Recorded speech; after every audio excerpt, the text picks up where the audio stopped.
Alhamdulillah, tidak pernah lisan kita berhenti memuji dan memuja Allah Subhanahu wa taala atas segala nikmat dilimpahkan kepada kita. Dan juga selanjutnya kita panjatkan salam hormat kita, salawat dan taslim kepada utusan Allah Nabi besar Muhammad sallallahu alaihi wa ala alihi wa sahbihi wasallam, sebagaimana Allah telah perintahkan kita untuk mengucapkan salam hormat tersebut. Baik, kita akan melanjutkan pada buku kita berhubungan dengan masalah resep mujarab ketika wanita mendapat musibah. Tentu sudah pernah kita sebutkan kalau ini juga masuk dalamnya laki-laki. Tetapi penulis ingin lebih kepada kaum wanita karena kaum wanita lebih dominan perasaan. Kadang-kadang dalam menghadapi permasalahan itu, kalau orang terus terbawa dengan perasaan dan tidak dikontrol oleh syariat, maka bisa salah. Ya, misalnya sedih berlebihan, dan sedih berlebihan itu bisa ditunggangi oleh syaitan. Akhirnya kita mengambil langkah-langkah yang salah secara syariat. Misalnya dia bunuh diri, misalnya dia justru ke minuman keras, narkotika, dan yang lain-lain. Maka semua itu adalah hal yang justru menambah masalah di atas masalah dia. Oleh karena itu, Islam datang dan penulis di sini, atau penerbit, coba menyusun komplikasi pendapat-pendapat ulama berhubungan dengan masalah musibah ini. Dan Alhamdulillah kita sudah menyelesaikan 2 bab dalam buku ini. Dan insya Allah kita akan masuk di bab nomor 3 pada kesempatan ini. Hanya sekedar mengingatkan, bab pertama dulu kita bahas tentang beberapa hukum fikih berkaitan dengan wanita yang tertimpa musibah kematian keluarganya. Seperti apa dia harus sebelum meninggal mencoba mentalkin si mayit, kemudian menghadapkan kiblat, memejamkan mata si mayit, mendoakannya. Itu dimulai dari halaman 9 ya, halaman 9, halaman 10, kemudian halaman 11 menutup seluruh badan si mayit. Halaman ke-12 itu segera mengurusi pemakamannya, bersegera membayar utangnya. Kemudian juga ada hal-hal yang boleh dilakukan oleh kaum wanita, yang dimakruhkan, yang diharamkan pada saat terjadi kematian. Itu sudah dijelaskan dari halaman 13, 14, 15 dan juga sampai di halaman 21. Kita juga sudah membahas bab kedua tentang definisi daripada musibah dan janji Allah Subhanahu wa taala, dan bagaimana pentingnya orang mengucapkan kalimat istirja, inna lillahi wa inna ilaihi raji'un, Allahumma jurni fi musibati wa akhluf li khairan minha. Ini sudah kita ajarkan doanya pada pertemuan yang lalu. Artinya kami milik Allah, kami akan kembali kepada Allah. Ya Allah, tolonglah aku dalam musibahku ini dan gantikan aku yang lebih baik darinya, atau ya Allah berikanlah aku pahala pada musibahku dan gantikan aku lebih baik. Kata Nabi SAW, orang kalau baca ini maka akan diganti permasalahannya menjadi kebahagiaan dan kegembiraan. Nah, pada bab ketiga penulis atau penerbit coba menyusun komplikasi para ulama tentang masalah kiat-kiat mengubah musibah menjadi rahmat. Bagaimana pada saat kita sedang menghadapi ujian atau musibah itu justru kita bisa tunggangi itu menjadi sesuatu yang menikmat, itu sesuatu yang menjadi nikmat dari sisi Allah Subhanahu wa taala. Karena memang untuk membuka bab ini kita perlu berikan penjelasan. Kalau kita sedang ditimpa musibah, sebagaimana Umar bin Khattab radhiyallahu anhu mengatakan, manusia ada 2 golongan. Yang pertama adalah orang yang rugi karena dia ditimpa musibah, dia berkeluh kesah. Akhirnya dengan keluh kesahnya itu kepada manusia, semua orang diceritakan permasalahannya. Akhirnya dia akan mendapatkan dosa karena dia seakan-akan mengeluhkan Tuhannya yang menentukan ujian tersebut. Dia akan sulit melaluinya serta tidak menemukan jalan keluarnya. Tapi kalau orang itu menghadapi musibah, justru dia bisa menerimanya sebagai ujian dari Allah. Dia sakit kah, ada orang yang ganggu kah, atau apa saja, dia anggap itu adalah sebuah ujian dari Allah. Dia terima dulu. Oh, ini Allah lagi uji saya, gitu kan? Maka dia akan dapat pahala dari musibahnya itu. Dia akan mudah melaluinya dan mendapatkan juga solusi dari permasalahannya. Jadi tidak ada opsi lain.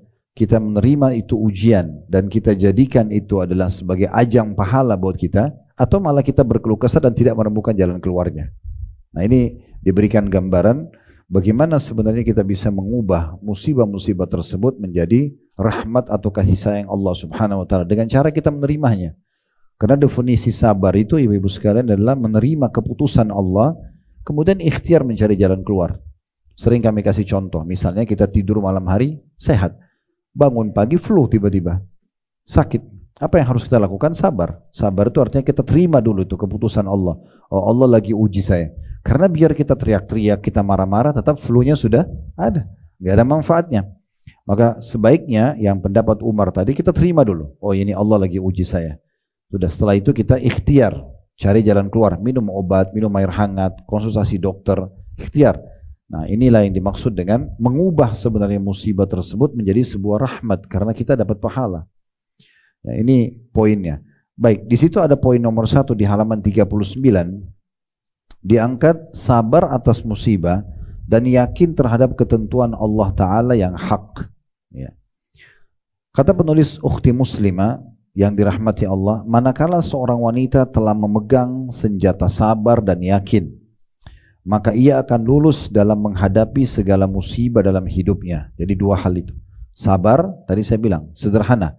Kalau ada ujian, terima dulu sebagai keputusan dari Allah, seberat apapun itu, seringan sampai seberat apapun, kemudian baru ikhtiar dengan cara berdoa, dengan cara ikhtiar manusiawi. Kalau sakit ke dokter, kalau ada masalah apa agama konsultasi pada ahli di bidangnya misalnya.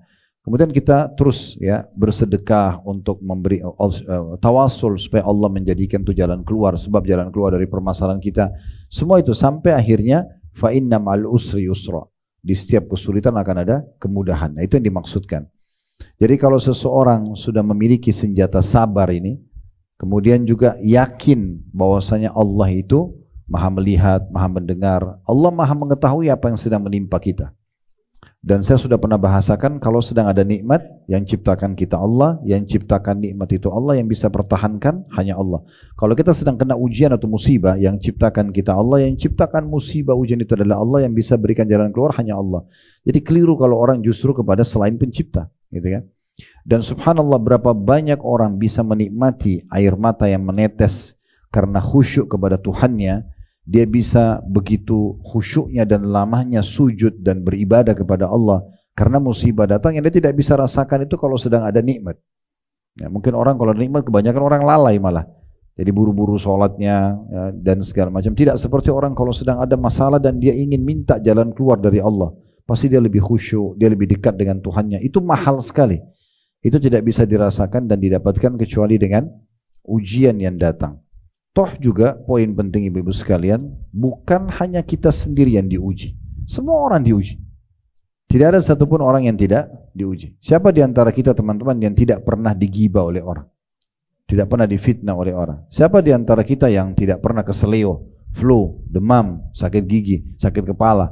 Siapa di antara kita yang tidak pernah gelisah, mungkin selalu tidurnya enak terus? Semua orang kena itu kan. Nah, tinggal beruntung orang yang bisa bersabar, dia raih pahala di situ. Dan Allah Subhanahu wa taala menyebutkan dalam Al-Qur'an, innama yuwaffas sabiruna ajrahum bighairi hisab. Orang sabar itu akan dapat balasannya tanpa ada hitungan lagi, tanpa ada hisabnya. Karena sabar itu luar biasa. Makanya Umar mengatakan, sabar itu ibarat kepala di badan seseorang. Maka tidak ada Islam bagi orang yang tidak sabar. Itu memang contohnya. Makanya teman-teman kita di Palestina sekarang itu luar biasa. Menunjukkan bagaimana memang level keimanan seseorang dalam Islam itu diuji juga dinilai dari kesabarannya. Rumahnya hancur, keluarganya mati, masih senyum, masih alhamdulillah. Ya, Allah juga maha tahu kenapa Allah datangkan musibah yang berat seperti itu ke teman-teman kita di Palestina. Mungkin kalau kita di Indonesia belum tentu kita sesabar mereka. Jadi memang luar biasa. Dan dalam sebuah hadis kata Nabi SAW, Allah tidak akan menguji seorang hamba di atas kemampuannya. Jadi musibah apapun yang datang sebenarnya kita mampu melaluinya. Ada orang yang diuji dengan musibah yang lain, kalau kita diujikan itu mungkin kita tidak mampu. Maka Allah tahu kapasitas kita dan Allah tahu kita mampu melaluinya. Tinggal bagaimana kita mau meraih jalan yang sudah Allah tentukan dengan bersabar dan ikhtiar, atau kita berkeluh kesah dan tidak menemukan jalan keluarnya. Saya ulangi, paragraf ini menarik sekali ya. Manakala seorang wanita telah memegang senjata sabar dan yakin, maka ia akan lulus dalam menghadapi segala musibah dalam hidupnya. Untuk dapat bersabar dan memiliki keyakinan yang kuat, maka diperlukan ilmu dari Al-Quran dan juga Al-Hadis. Ya, seperti kita belajar sekarang. Setiap musibah yang datang kepadanya akan menjadi rahmat baginya. Allah Ta'ala memberikan kabar gembira bagi orang yang bersabar dalam menerima musibah. Dan ayat-ayat mengenai kesabaran sangatlah banyak. Di antaranya telah dikemukakan dalam surah Al-Baqarah ayat 156 sampai 157 ya. Ini yang pernah kita bacakan ya, dan saya ingatkan kembali di sini penulis tidak ulangi lagi karena diulangi pernah disebutkan di bab sebelumnya. Wabasyiris sabirin, sampaikan berita gembira kepada orang-orang yang sabar. Alladzina idza asabathum musibatun qalu inna lillahi wa inna ilaihi raji'un. Mereka yang kalau ditimpa musibah mereka mengatakan kami milik Allah, kami akan kembali kepada Allah. Ulaika alaihim salawatu min rabbihim wa rahmah wa ulaika humul muhtadun. Mereka adalah orang-orang yang mendapatkan kasih sayang dari Tuhan mereka dan mereka orang yang mendapatkan petunjuk. Ya, jadi mereka yang sabar. Di sini kata penulis langsung karena dia tidak ulangi ayatnya, dia mengatakan ayat tersebut mengajarkan bahwa kalimat istirja atau inna lillahi wa inna ilaihi raji'un mengandung penawar dari Allah dan Rasulnya dalam menghadapi segala musibah. Karena kalimat itu mengandung dua pokok yang besar. Yang pertama, mengajarkan keyakinan kepada seorang hamba bahwa dirinya, keluarganya, hartanya dan selainnya adalah milik Allah. Kan kita bilang inna lillahi wa inna ilaihi rajiun. Kami milik Allah. Saya, pasangan saya, anak saya, harta saya, jabatan saya, semuanya ini adalah milik Allah dan kami akan kembali kepada Allah. Kalimat ini mengajarkan kita punya Tuhan tempat bergantung yang menciptakan kita dan apapun yang ada di sekitar kita. Dia Allah Azza wa Jalla, maksudnya dia Allah yang maha mulia dan maha tinggi menitipkan semua itu kepada dirinya, kepada kita maksudnya. Maka ketika diambil kembali oleh pemiliknya, ia harus berlapang dada. Misalnya meninggal orang yang dicintai, hilangnya barang yang kita sukai. Bukankah kepemilikan kita bukan kepemilikan yang hakiki? Maksudnya semua akan ditinggalkan juga, baju, rumah, semua ini kalau kita meninggal cuma jadi kenangan, orang mengatakan oh itu baju dia, oh itu sepatu dia, oh itu mobil dia, selesai kan. Kepemilikan yang hakiki itu yang abadi itu di surga nanti selamanya, karena setiap kali ada kata-kata surga selalu Allah ikutkan dengan setelahnya khalidina fiha, kekal selamanya di dalamnya. Jadi sekali kita punya istana di surga itu selamanya, nggak ada lagi jual beli, nggak ada istilah expire. Waktunya kita dengan meninggal misalnya akan diwariskan kepada waris, tidak ada lagi selamanya, tidak ada lagi kematian setelah masuk ke dalam surga, maka kepemilikan abadi di sana nantinya. Maka ketika diambil kembali oleh pemiliknya, kata penulis, ia harus lapang dada. Bukankah kepemilikan kita bukan kepemilikan yang hakiki? Bukankah pada hakikatnya semuanya itu milik Allah Ta'ala? Bukankah semuanya itu sebelumnya tidak ada? Maka tidak mengapa apabila kembali kepada tidak ada. Dan hak guna pakai dari Allah Ta'ala adalah bukan hak penggunaan mutlak, akan tetapi hak untuk menggunakannya dengan penggunaan yang sesuai dengan kehendak Allah Ta'ala yang diridhoinya. Tidak boleh seseorang menggunakan tanda kutip miliknya kecuali pada yang diridhoi Allah. Dan kini Allah Ta'ala ridho apabila miliknya diambil kembali, maka hendaklah anda ridho terhadap apa yang diridhoinya. Jadi ada satu statement yang menarik dari beberapa tabi'in. Mereka mengatakan tentang kondisi para sahabat Nabi. Kami telah bertemu dengan orang-orang, maksudnya para sahabat Nabi, yang mereka sama sekali tidak peduli kalau mereka kehilangan dari dunia mereka. Tetapi mereka justru merasa kehilangan sekali dan sedih kalau mereka luput dari satu kali sholat berjamaah, satu kali zikir, misalnya satu ayat Al-Quran yang dia sudah jadwal itu dia baca, itu justru yang dia merasa rugi kalau dia kehilangan. Itulah para sahabat Nabi. Jadi mereka menjadikan harta yang melimpah itu semuanya justru untuk dibawa ke akhirat, justru untuk berbagi dengan orang, justru untuk ketaatan. Ya, kebanyakan orang kalau tidak punya ilmu ini maka mereka salah gunakan dalam maksiat kepada Allah Subhanahu wa Ta'ala. Ini juga berhubungan sekali dengan kisah yang pernah kita sampaikan tentang Ummu Sulaim ya, atau julukan lainnya Rumaisah dan Kumaisah. Pada saat anaknya meninggal, maka dia bilang sama suaminya untuk menenangkan, bagaimana pendapatmu wahai Abu Talha, suami dia, kebetulan anaknya meninggal, kalau ada seseorang meminjamkan barang kepada kita, lalu dia mau ambil kembali, kata suaminya, tentu kita kembalikan, karena pemiliknya minta. Maka dia dengan tenang sementara anaknya meninggal mengatakan, kalau begitu Abu Talha berharaplah pahala di sisi Tuhanmu, saya bersabarlah, karena anakmu sudah diambil oleh pemiliknya, meninggal. Jadi dia bahasakan begitu. Kita harus paham, anak adalah aset yang luar biasa, karena kita tahu itu darah daging kita ya. Seorang ayah dan ibu pasti tahu tentang kedudukan anak itu. Maka kalau seandainya kita bisa faham, anak ini kita tidak punya andil kecuali kami para suami ini memiliki sperma, ibu-ibu punya sel telur yang bertemu, dan setelah itu kita punya status ayah dan ibu, maka itu saja yang kita miliki. Satu lembar helai alis saja anak itu tidak ada andil kita. Ya, jenis kelaminnya, kulitnya, rambutnya tidak ada. Tiba-tiba lahir kita punya status saja. Berarti kan ada yang mengatur semua itu. Begitu juga dengan segala sesuatu harta. Rumah kita sebelumnya tidak ada, pekerjaan sebelumnya tidak ada, pakaian yang kita banyak pakai sebelumnya tidak ada, terus tiba-tiba jadi ada, dikasih oleh Allah. Nah ini yang penulis ingin singgung. Berarti kita bukan pemilik sebenarnya. Ada pemilik sebenarnya Allah. Kalau Allah ambil berarti Allah sedang menguji kita. Kalau kita lulus tes di situ, Allah akan kasih nanti gantinya yang lebih baik. Nah, itu jelas ya. Jadi di setiap ujian itu, ibu-ibu harus fahami, makin besar ujian. Pokoknya ujian apapun ya, sekecil sampai sebesar apapun. Di ujung jalannya ada satu hadiah yang Allah siapkan. Tapi sabar atau tidak melaluinya. Nanti akan dikasih bonus yang besar di sana.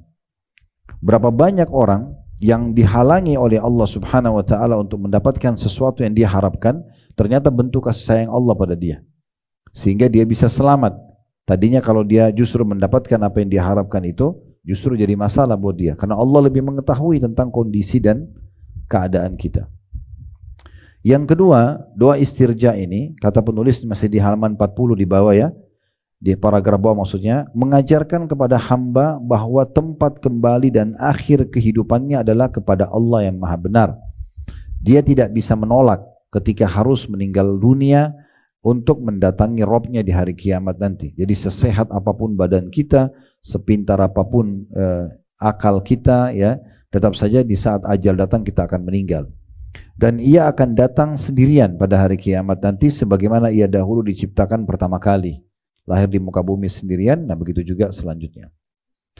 Ia datang kepada Allah Ta'ala tidak didampingi. Ia datang kepada Allah Ta'ala tidak didampingi siapapun. Tidak didampingi keluarga, tidak membawa harta, dan tidak pula para pengawal.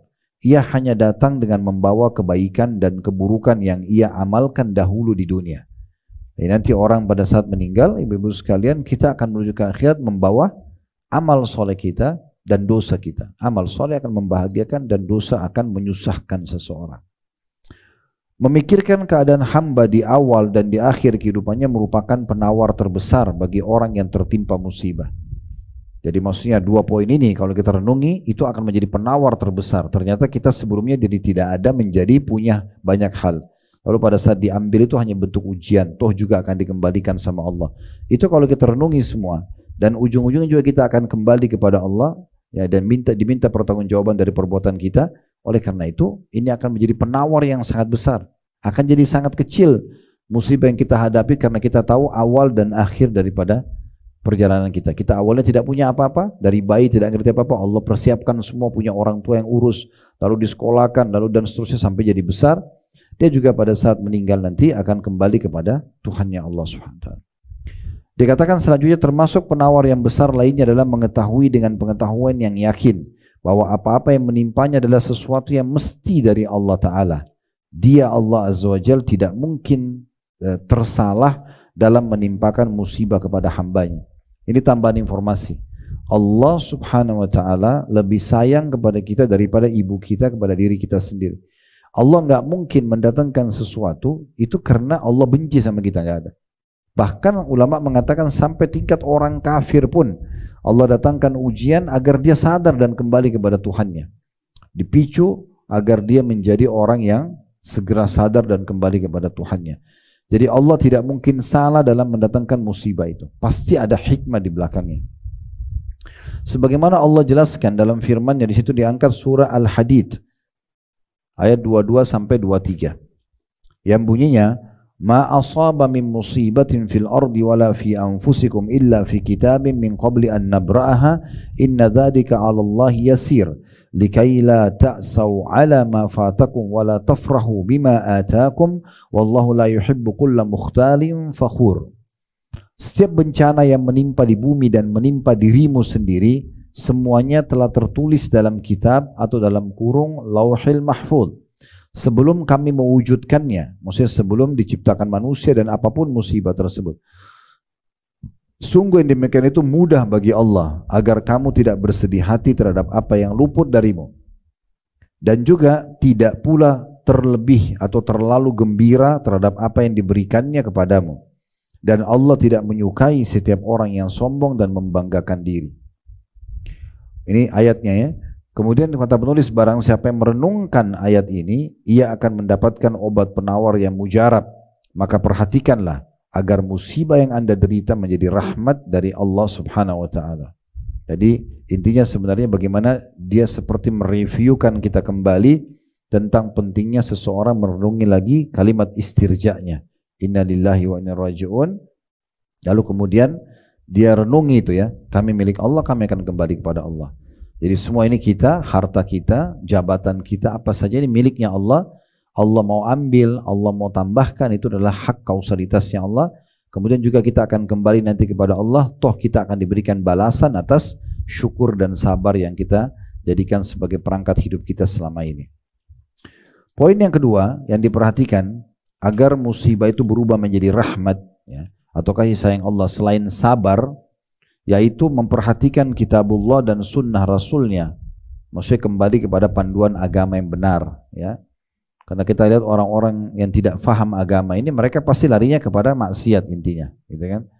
Malah mabuk-mabukan, malah ke karaoke, malah ke diskotik, malah kemana-mana, malah ke dukun ya. Makin masalah buat dia. Nah, poin yang kedua agar mengubah musibah menjadi rahmat, justru makin dijadikan ajang, musibah itu sebagai ajang pendekatan diri kepada Allah.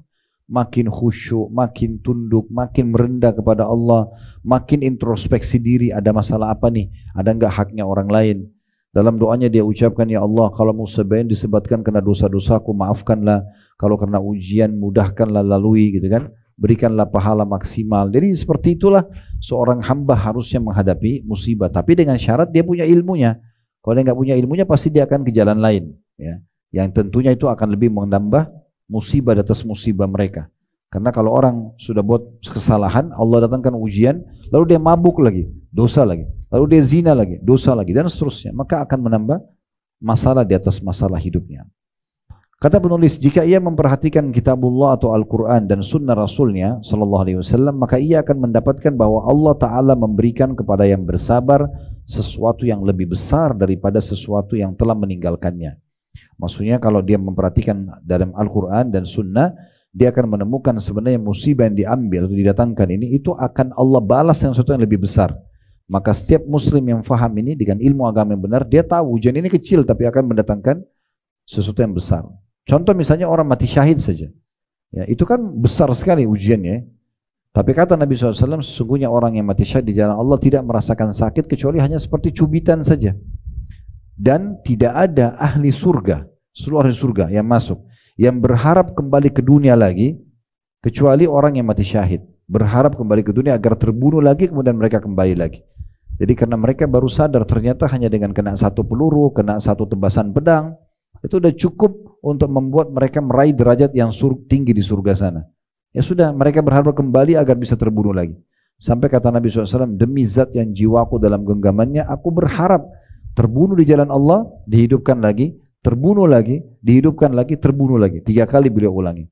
Dalam riwayat lain juga yang sahih, beliau mengatakan orang yang mati syahid itu berharap kembali ke dunia dan terbunuh 10 kali lagi seperti itu agar mereka mendapatkan balasan yang sama. Jadi itu besar sekali yang akan didapatkan pahala dan balasan kalau orang punya ilmunya ya. Sedikit dengan bersabar, tidak berkeluh kesah dari penyakit atau gangguan orang itu, dan kita coba renungi, ini adalah ujian dari Allah, kita terima, lalu kita justru jadikan sebagai ajang pendekatan diri kepada Allah. Disitulah puncak kita akan mendapatkan balasan pahalanya. Jadi kemudian selanjutnya dikatakan, apabila kita melihat ke kiri dan ke kanan, maka tidak ada yang luput dari musibah. Maksudnya bukan kita sendiri, semua orang juga sedang diuji. Tidak seorang manusia pun yang tidak pernah tertimpa musibah ya. Kemudian dikatakan Syahdan (2) sepulang dari mengelilingi dunia ya, Dzulkarnain ini nama orang ya. Dzulkarnain menderita sakit keras ya. Ketika tidak ada harapan lagi untuk sembuh, ia mengirim surat kepada ibunya agar ia membuat makanan dan mengumpulkan manusia untuk memakannya. Akan tetapi orang yang pernah terkena musibah tidak boleh memakan makanan tersebut. Titik-titik, ketika ibunya melakukan perintah anaknya, maka tidak seorang pun yang memakan makanan tersebut. Ketika itulah ia sadar bahwa anaknya sedang menasehatinya tentang hakikat musibah itu. Zulkarnain ini terkenal seorang yang saleh. Sebagian riwayat menyebutkan dia seorang nabi juga. Ya, tapi dia diberikan kerajaan oleh Allah yang Allah sebutkan dalam surah Al-Kahfi. Hampir seluruh muka bumi ini dulu menjadi kekuasaannya dia gitu. Ya. Dia pernah ditimpa musibah, kemudian ibunya seperti tidak menerima keadaan itu, sulit, kesian melihat anaknya gitu ya. Maka dia pun akhirnya menyuruh ibunya untuk memasak makanan dan membagikan kepada orang-orang. Tapi dengan hikmah Allah justru tidak ada yang memakan makanan tersebut. Pada saat dia mau bagi-bagi nggak ada yang mau terima. Sebenarnya di saat itu kata penulis, ibunya jadi sadar. Anaknya bukan sedang minta bagi-bagi makanan, tapi anaknya sedang memberikan kesadaran kepada ibunya. Musibah ini sedang datang. Kita mau ikhtiar apapun belum tentu Allah terima kalau Allah tidak mau. Maka tugas kita adalah bersabar menerimanya. Itu ilmu, ya. Kemudian yang ketiga yang bisa dijadikan atau menjadi penyebab agar bisa kembali atau berbalik musibah itu menjadi nikmat adalah meyakini bahwa bagi seorang mukmin pahitnya dunia adalah manisnya akhirat. Artinya ujian di dunia ini akan mendatangkan balasan yang besar di akhirat. Sebelum kita baca yang ditulis oleh penulis, ada sebuah hadis Nabi SAW yang berbunyi, nanti pada hari kiamat, orang yang ujiannya kecil selama di dunia akan merasa cemburu dengan orang-orang yang ujiannya banyak di dunia. Ada orang subhanallah dari lahir sampai meninggal miskin, gitu. Susah hidupnya. Ada orang yang dari kecil sudah cacat sampai meninggal, gitu kan. Banyak ujian-ujian yang berat gitu. Maka orang-orang ini nanti yang tidak diuji seperti orang-orang yang sedang diuji itu akan datang hari kiamat berharap waktu lihat balasannya orang-orang yang diuji itu begitu besar. Mereka berharap dikembalikan ke dunia untuk digunting-gunting kulit mereka. Ini kan sakit sekali. Tapi mereka berharap ujian itu datang kalau bisa dikembalikan ke dunia agar dapat balasan yang sama. Jadi gak ada yang sia-sia. Sebagian ulama juga menitikberatkan ada beberapa derajat di surga tidak bisa didapatkan kecuali dengan cobaan datang. Mungkin kita harus sholat 100 tahun, puasa 100 tahun, sedekah 100 tahun. Tapi kita umurnya cuma 60-70 tahun misalnya. Allah mau kita sampai ke derajat sana. Allah uji kita dengan penyakit, harus berobat, minum obat rutin 10 tahun. Ya. Ada orang yang utang sampai 2-3 tahun gak bayar. Ada orang yang tidak berhenti semasa hidupnya cuma cari kesalahan kita saja. Selalu dia musuhi tanpa sebab misalnya. Ada ujian datang. Sabar gak? Sabar kita akan dapat derajat itu. Gak sabar berarti gak dapat gitu kan. Nah seperti itu kurang lebih. Nah ini poin masalah yang ketiga, bagaimana kiat yang ketiga mengubah musibah itu menjadi rahmat. Ya. Kata beliau penulis, dengan sabar, maka kepahitan di dunia ini akan menjadi sesuatu yang manis di akhirat sana. Bahkan kepahitan itu hanya sementara, sedangkan manisnya akhirat bersifat kekal. Jika hal ini masih samar di mata anda, maka perhatikanlah sabda Nabi SAW, huffatil jannatu bil makarih wa huffatin naru bis syahawat. Surga itu memang dikelilingi dengan hal-hal yang tidak disukai, ya. Dan sedangkan neraka dikelilingi dengan hal-hal yang diinginkan oleh hawa nafsu. Kayak kita bangun sholat malam, keinginannya kan tidur, suruh bangun, itu ujiannya, ya. Mungkin orang mau makan, mau minum, tapi ada hari puasa, dia bersabar, gitu kan. Seperti itu. Nah itu surga memang dikelilingi dengan hal seperti itu. Allah uji kita, ya, apakah kita mau melaluinya. Tinggal kita tadi melaluinya dengan menerimanya, sehingga kita menikmati prosesnya, atau memang kita berkeluh kesah dan tidak akan mendapatkan solusinya. Sampai ada seorang salafus saleh, beliau pernah melihat ada satu anak muda, semua orang yang ditemuin dia keluh kesahkan keadaan dia. Begini, begitu, macam-macam. Akhirnya didekatin sama orang ini lalu dia katakan, wahai anak muda, saya melihat lisanmu sudah terlalu banyak mengeluhkan Tuhanmu. Semua ini yang kau keluhkan ini tentang keputusan Allah. Sakitlah, inilah, itulah, kekurangan hartalah, belum dapat pekerjaan lah, belum dapat jodoh lah. Semua keluhkan kepada manusia. Yang dikeluhkan keputusannya Tuhannya. Saya melihat lisanmu sudah terlalu banyak mengeluhkan Tuhanmu. Lalu dia buka matanya satu, dia mengatakan, coba lihat mataku ini, sudah 40 tahun aku tidak melihat dengannya, tapi tidak ada yang tahu kecuali kamu sekarang. Saya tidak ceritakan pada siapapun. Gitu. Tetap ikhtiar berobat, tapi manfaatnya apa keluhkan kepada manusia? Hanya supaya dia bilang, oh kasihan kamu ya. Sebatas itu, nggak ada manfaatnya buat kita. Ya. Tapi bagaimana justru kita kembali kepada Allah Subhanahu Wa Taala. Selanjutnya diangkat hadis Nabi SAW di halaman 44 ya. Dan sabda Rasulullah SAW, yu'ta yawmal qiyamati bi'an'ami ahli dunya minal kuffari fayuqalu igmisuhu fin nari gamsatan fayugmasu fiha thumma yuqalu lahu ayyi fulanu hal asabaka na'imun qad fayaqulu la ma asabani na'imun qad wa yu'ta bi ashaddil mu'minina durran wa bala'an fayuqalu igmisuhu gamsatan fil jannati fayugmasu fiha gamsatan fayuqalu lahu ayyi fulan hal asabaka durrun qattun aw bala'un fayaqulu ma asabani qattun durrun wala bala'. Pada hari kiamat nanti, kata Nabi SAW, akan didatangkan seorang kafir yang paling banyak mendapatkan kenikmatan dunia. Anggaplah orang ini lahir di istana raja, meninggal juga di istana raja. Lahir sebagai anak raja, dinobatkan jadi meninggal di istana raja. Jadi dia besar sekali nikmat, makanan, minuman, istana, pakaian, tunggangan semua ada. Orang yang paling nikmat, tapi kafir. Orang ini kafir kepada Allah. Maka nanti hari kiamat disuruh untuk dibenamkan atau dicelupkan ke dalam neraka satu kali saja. Lalu ia pun dibenamkan, kemudian dikeluarkan dan ditanya, hai fulan, apa dulu di dunia engkau pernah mendapatkan kenikmatan? Misalnya dia 70 tahun hidup di kerajaan, semuanya ada, semuanya serba melimpah. Maka dicelupkan di neraka, dikeluarkan. Lalu ditanya, kamu pernah merasakan nikmat selama ini? Maka ia tiba-tiba menjawab, tidak sama sekali. Hilang semua nikmat dunianya, dari makanan enaknya, pakaiannya, istanahnya, segala macam, hilang dengan satu celupan di neraka. Bagaimana dengan orang yang abadi di neraka gitu kan?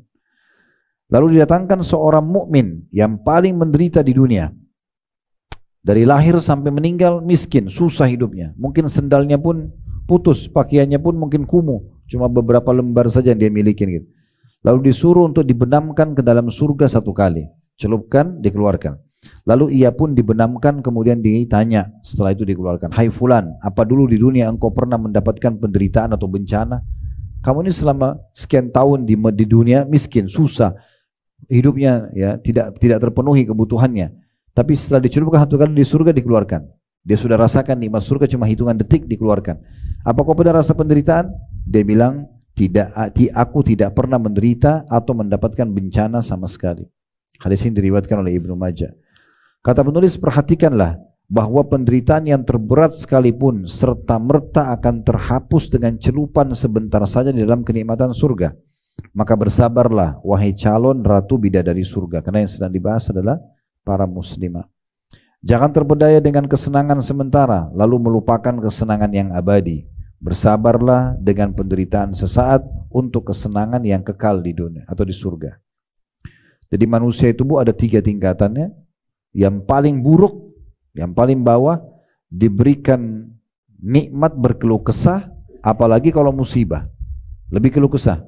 Ya, ada orang badannya sehat, mungkin paras wajahnya cukup, hartanya juga cukup memenuhi dia, tapi setiap ketemu suaminya dikeluhkan. Ada kalau laki-laki istri dikeluhkan, pembantunya, mobilnya, tidak ada satupun lisannya mengatakan alhamdulillah. Itu kalau nikmat. Bagaimana kalau ada musibahnya orang ini? Pasti lebih banyak keluh kesahnya. Ini manusia yang paling buruk.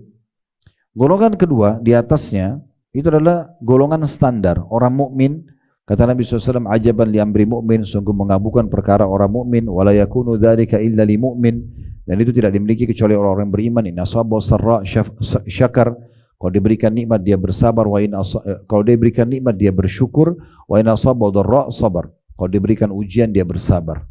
Nah ini standarnya. Nikmat ada, alhamdulillah, kenyang misalnya. Kalau lapar, sabar. Dia tidak keluh kesah. Nah itu namanya orang mukmin standar. Tapi ada level di atasnya, yaitu level orang kalau diberikan nikmat bersyukur, diberikan ujian bersyukur, disyukuri juga sama dia.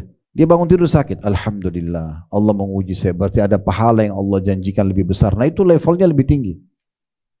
Mirip juga dalam ibadah Bu ya. Dalam ibadah itu ada level-levelnya. Ada level yang paling rendah itu orang kerjakan hanya karena orang semua kerjakan. Semua orang sholat, teman-temannya semua ngaji, teman-temannya semua puasa, dia ikut-ikutan. Ini levelnya rendah sekali dalam ibadah. Ada level yang standar, dia kerjakan karena mengejar keutamaannya. Saya ibu dulu begini di majelis ilmu karena mau ngejar keutamaan majelis ilmu. Sholat karena memang kejar keutamaan sholat. Ya. Puasa, haji, umrah karena kejar keutamaan. Itu standar. Ada yang lebih bagus dari itu. Ibu beribadah karena bersyukur kepada Allah. Bukan lagi mengejar keutamaannya, bukan. Itu yang Nabi SAW dulu waktu bangun sholat malam, sampai kaki beliau pecah-pecah, lalu Aisyah tanya, ya Rasulullah, kenapa anda sholat malam begini? Padahal dosa anda sudah dimaafkan yang lalu dan akan datang. Apa kata Nabi? Karena perintah Allah? Karena saya kejar keutamaannya? Enggak. Nabi mengatakan, afala akunu abdan syakura. Apa saya tidak bisa menjadi hamba yang bersyukur? Maka berarti ibadahnya bukan lagi kejar keutamaan, tapi sebagai bentuk syukur karena Allah ciptakan saya untuk ibadah. Allah sudah kasih saya kenikmat, kesehatan dan segala macam. Ibu tahu nggak, satu suap makanan yang bisa kita kunyah dengan baik dan akhirnya kita telan dan kita rasakan nikmatnya, itu harusnya, idealnya kita harusnya balas itu ya dengan bersedekah di jalan Allah yang setimpal. Misalnya kita pakai baju yang nyaman, kita tidur yang nyaman, harusnya kita bisa bayar. Berapa kali Allah berikan bertahun-tahun nikmat ini tapi tidak kita pernah berbagi dengan orang lain misalnya sebagai tanda syukurnya. Jadi memang poin ini harus betul-betul disadari ya. Kalau mau level tertinggi dalam ibadah, pergi haji, umrah, sedekah, sholat malam, sholat 5 waktu, tutup aurat, cari pendapatan halal, semua itu karena bentuk syukur kita kepada Allah. Karena Allah sudah pilih saya di antara sekian miliar sperma ayah saya yang lahir, maka saya harus mengabdi kepada Allah. Itu levelnya luar biasa ya, sehingga semuanya dikerjakan sebagai bentuk syukurnya kepada Allah subhanahu wa ta'ala. Ada satu sahabat Nabi, seingat saya namanya Abu Kilabah. Mudah-mudahan saya tidak salah dalam nama ini, seingat saya, karena ini kisah sudah cukup lama dulu saya pernah dapatkan. Jadi orang ini seorang sahabat Nabi tapi sudah lama menghilang. Gak ada beritanya gitu. Orang-orang pada cari dia. Kalau tidak salah sebagian ahli sejarah mengatakan dia sahabat Nabi yang terakhir. Ya. Julukannya Abu Kilabah, saya tidak tahu namanya. Orang ini rupanya tinggal di satu kemah di padang pasir. Subhanallah, tangannya dua-dua putus, kakinya putus, matanya buta. Ya. Dan dia pada saat itu kisahnya ada satu orang, dia kehilangan tunggangannya di padang pasir. Kemudian dia jalan-jalan, dia dapat satu kemah tua di padang pasir. Orang ini datang mendekat di kemah itu. Kemudian dia dengar ada satu orang yang sedang berzikir kepada Allah. Orang ini dekat ke kemah itu, dia lihat ada orang tangannya puntung dua-dua, kakinya puntung, matanya buta, tapi dia tidak kenal siapa. Terus dia ucapkan salam, orang itu jawab. Orang yang membawa cerita ini menceritakan, dia bilang kemahnya kosong, gak ada makanan, gak ada apa-apa, sudah tua, lusuh, bajunya pun tua. Tapi orang ini lagi berzikir di tempatnya dia, lagi duduk. Terus setelah saya salam dia jawab. Lalu saya tanya, siapa anda ini? Dia mengatakan, saya salah satu dari hamba Allah, kata orang yang cacat tadi itu. Kemudian orang ini bilang, bagaimana anda hidup sama siapa di sini? Di padang pasir sendirian, di kemah jauh terpencil. Dia bilang sama anak saya, tapi anak saya sudah 2-3 hari ini tidak kembali. Biasanya dia yang penuhi hajat saya. Bisa nggak kamu tolong untuk cari anak saya, mungkin ada di sekitar sini, sekitar kemah. Dia bilang baik. Dia bilang saya keluar cari sekitar gitu, mungkin ada. Dan saya kaget, saya menemukan ada sosok manusia sudah jatuh di padang pasir, sebagian tubuhnya sudah habis tercabik-cabik dimakan oleh singa. Kisahnya begitu. Dan saya yakin ini anaknya bapak itu, karena tidak ada manusia di situ. Cuma ini saja. Dia bilang saya kembali ke kemah sambil berpikir apa yang harus saya ucapkan sama orang ini. Dia sudah cacat, gak ada yang urus, anaknya pun yang urus mati dimakan singa. Kemudian dia masuk ke kemah itu, lalu dia mengatakan, apakah anda tahu kisahnya Nabi Yakub? Nabi Yakub ayahnya Nabi Yusuf. Waktu dia sedih kehilangan anaknya Yusuf, maka kata orang tersebut, ya saya tahu ya. Dan Nabi Yakub mengatakan, innama ashku bathi wa huzni ila Allah, saya keluhkan kesedihanku dan masalahku hanya kepada Allah. Maka dia mengatakan, kalau begitu bersabarlah, karena Allah menguji anda dengan anak anda sudah meninggal. Maka dia mengatakan, alhamdulillah. Orang ini bilang, alhamdulillah. Maka anak muda ini yang ceritakan kisah mengatakan, saya heran dengan keimanannya orang ini. Dia bukannya sedih anaknya tidak ada, dia bilang alhamdulillah. Lalu saya mengatakan pada orang tersebut, bisa ceritakan kepada saya, bagaimana anda bisa masih mengucapkan alhamdulillah dalam keadaan musibah seperti ini? Dia mengatakan alhamdulillah, Allah memang mengambil kedua mataku. Allah mengambil kedua tangan dan kakiku dan sekarang Allah ambil anakku, tetapi Allah masih kasih aku kesempatan lisan untuk bisa berzikir kepadanya. Aku masih dikasih hidung yang bisa menghirup oksigen. Aku masih bisa melanjutkan sisa umurku untuk menambah timbangan amalku hari kiamat. Dia bilang begitu. Maka terus kemudian tiba-tiba kata anak muda ini, orang itu syahadat, asyhadu an la ilaha illallah wa anna muhammadar rasulullah, meninggal. Waktu meninggal dia bilang, saya tidak tahu harus buat apa, bingung. Tiba-tiba spontan kejadian itu. Saya keluar dari kemah, kemudian saya coba cari ada nggak orang muslim yang lewat. Setelah lama bolak-balik dia bilang saya cari nggak ada. Ada orang menunggangi kuda, 4 orang atau 3 orang, 4 orang naik kuda jalan, kemudian mendekati kemah. Saya teriak-teriak, hai muslimin, assalamualaikum. Mereka jawab, waalaikumsalam. Oh, untung kalian datang kaum muslim. Ini ada orang yang butuh dibantu. Kita makamkan sama-sama. Dia meninggal. Di mana? Mereka bilang dalam kemah. Maka anak muda yang cerita, saya tahu namanya orang yang meninggal ini setelah ketiga atau 4 orang yang dari kuda ini turun. Dan digambarkan dalam cerita itu mereka pakai baju seperti baju-baju kerajaan, kayak orang yang punya jabatan tinggi. Turunlah mereka dari kuda, kemudian mereka lihat jenazah itu, atau mereka lihat, mereka menangis. Mereka mengatakan, subhanallah, Abu Kilabah. Ternyata ini Abu Kilabah, sahabat Nabi itu. Ya. Abu Kilabah, ini orang sudah lama kita cari. Ya, kemudian dikuburlah oleh mereka, ya, rame-rame gitu. Tapi kita bisa lihat bagaimana subhanallah mereka justru bisa bersyukur dengan keadaan tersebut. Ada kisah yang lain. Kisah itu berhubungan dengan masalah Urwah bin Mas'ud rahimahullah. Urwah bin Mas'ud ini, Urwah bin Zubair. Zubair bin Awam adalah salah satu sahabat yang dijamin masuk surga. Nama anaknya Urwah. Urwah ini pernah ditimpa musibah, berurutan musibahnya. Dia datang menemui khalifah di Damaskus, di ibu kota Syria, satu hari. Kemudian pada saat dia datang, dia punya anak tertua laki-laki, itu hafid 30 juz Al-Quran, anaknya tampan, memang belum menikah, tapi anak ini diharapkan meneruskan ayahnya sebagai seorang alim. Ayahnya ini Urwah salah satu dari 7 dari kalangan tabi'in yang terkenal ahli Al-Quran, hafalannya, ilmunya luas segala macam. Maka anaknya dibilang sama ayahnya, ayah waktu tiba di istana, bisa nggak saya mau lihat dulu kuda-kuda istana. Anda kalau mau temuin khalifah silahkan, raja. Kebetulan khalifah ini teman dekat ayahnya. Dia bilang baik silakan. Duduklah sang ayah ini, si Urwah ini dengan khalifah. Setelah ngobrol-ngobrol, tiba-tiba ada pengawal istana datang, mengetuk pintu, mengucapkan salam, dan khalifah sempat marah. Karena biasanya SOP-nya pada saat itu, kalau lagi ada tamunya nggak boleh sembarangan dipotong pembicaraan. Tapi rupanya pengawal ini mendesak. Dia mengatakan ada sesuatu yang urgent, wahai Amir Mukminin, ya, orang pemimpin orang beriman. Kata rajanya, kenapa? Dia bilang anaknya Tuan Urwah mati ditendang kuda. Jadi supaya ceritanya si anaknya Urwah ini, tokoh yang sedang kita bicarakan, anak yang tadi hafal Quran, anaknya tampan, diharapkan bisa menjadi pengganti ayahnya ulama. Dia lagi asyik lihat kuda-kuda itu. Karena asyiknya dia mendekat ke salah satu kuda, lalu ada kuda yang menendang dia dengan 2 kakinya, kena dadanya, meninggal di tempat. Disampaikan kepada raja. Raja kaget, kok informasi begini disampaikan depan orangnya langsung. Tapi Urwah tersenyum lalu mengatakan, innalillahi wa inna ilaihi rajiun. Itu aja. Dia bilang, lihatkan jenazah anak saya akan urus. Orang sudah mulai bertanya-tanya dengan level iman yang luar biasa gitu ya. Dia nggak panik, nggak tanya, dia nggak cross check apakah memang betul kuda yang tendang, mungkin ada yang bunuh, nggak ada, pokoknya nggak sangka buruk, sudah meninggal selesai. Dia ambillah, diuruslah. Begitu diurus dan selesai mau dikuburkan jenazahnya di hari yang sama, dia kemudian turun di liang lahat untuk menurunkan jenazah anaknya. Pada saat dia turunkan, dalam kisah ini dikatakan ada satu jenis penyakit kayak bakteri di tanah. Saya tidak tahu itu apa, tapi ini diceritakan begitu. Di dalam bahasa Arab namanya gargarina. Saya nggak tahu apa itu. Yang jelas itu kena ke kaki si Urwah, yang pada masa itu membuat kakinya dia membusuk.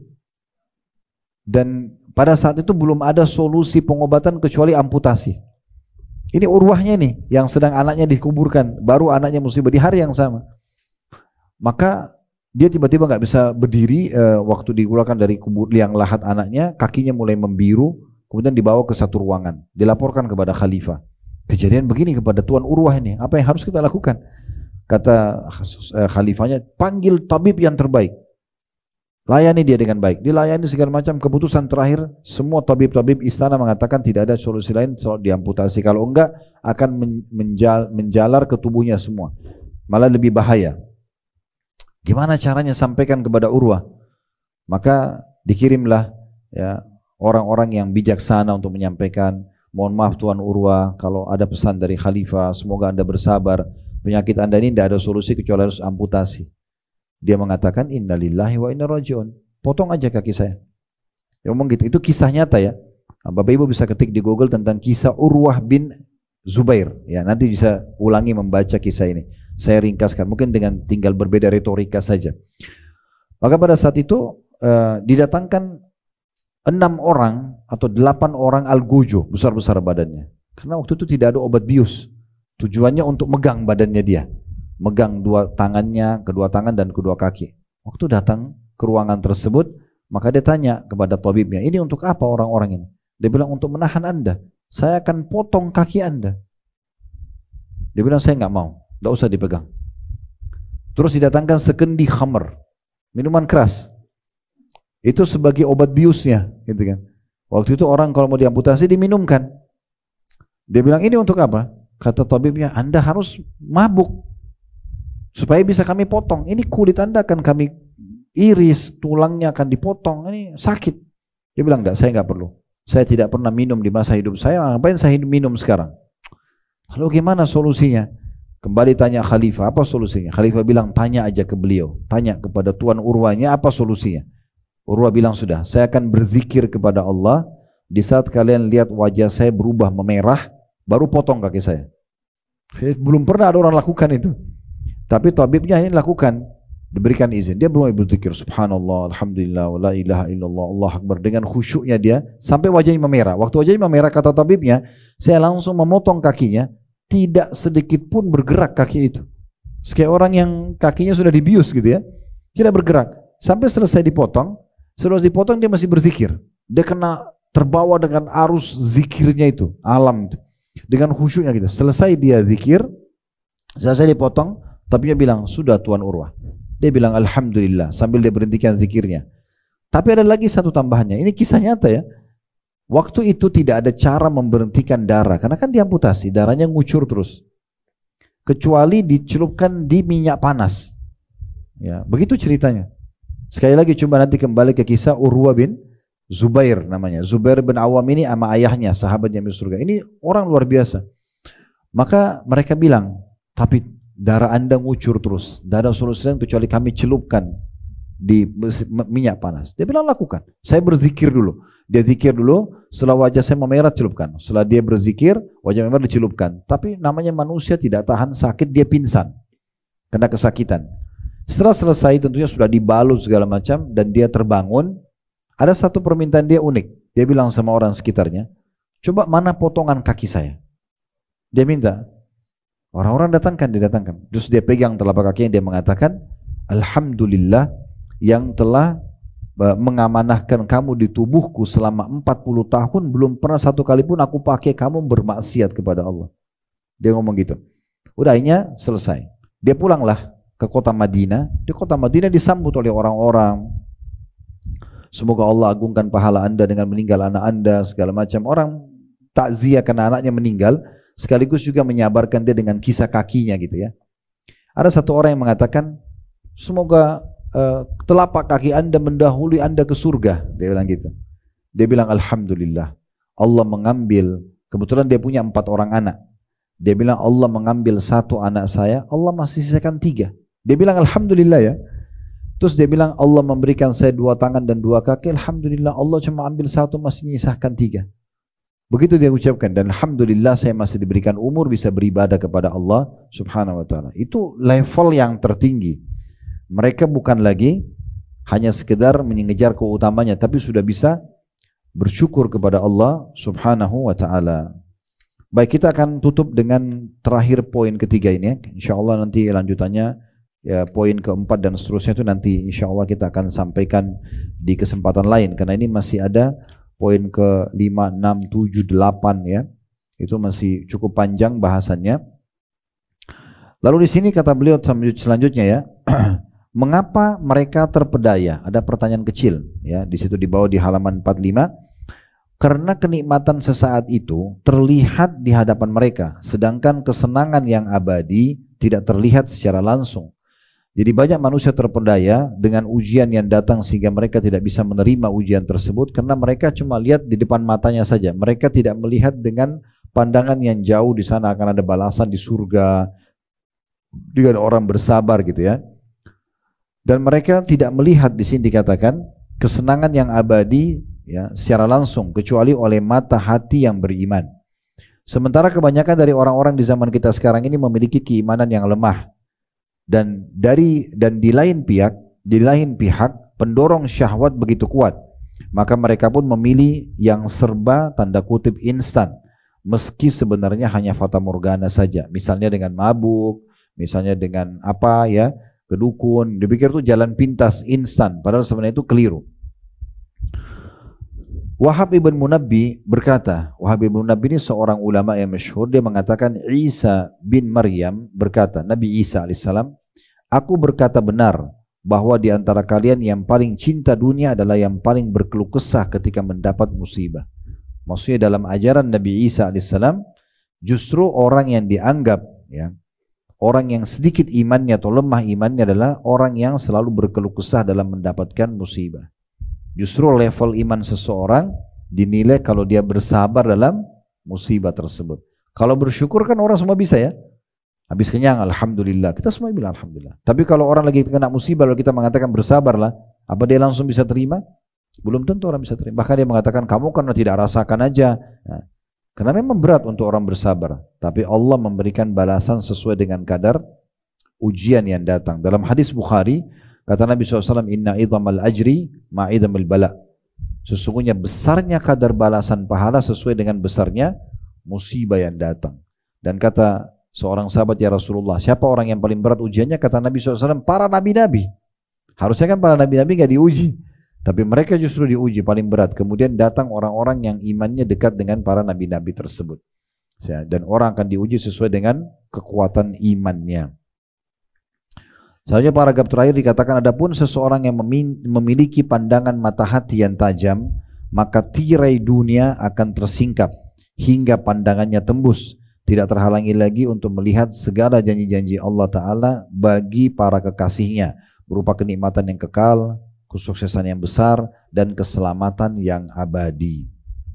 Jadi insya Allah nanti kita akan lanjutkan di pertemuan akan datang di poin keempatnya.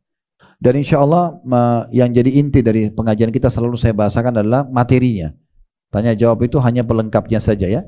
Jadi ibu pulang membawa poin-poin tadi itu sudah cukup. Selalu kalimat istirja, bersangka baik pada Allah, berharap pahala balasan oleh Allah yang besar di hari kiamat, menyadari kalau semua orang juga diuji oleh Allah Subhanahu wa taala, maka semua itu akan menjadi penghibur, mengubah musibah kita menjadi rahmat Allah Subhanahu wa taala. Dan kedepannya insya Allah kita akan masih lanjutkan beberapa poin yang tersisa. Semoga bermanfaat. Subhanakallahumma bihamdika asyhadu an la ilaha illa anta astaghfiruka wa atubu ilaik. Wassalamualaikum warahmatullahi wabarakatuh.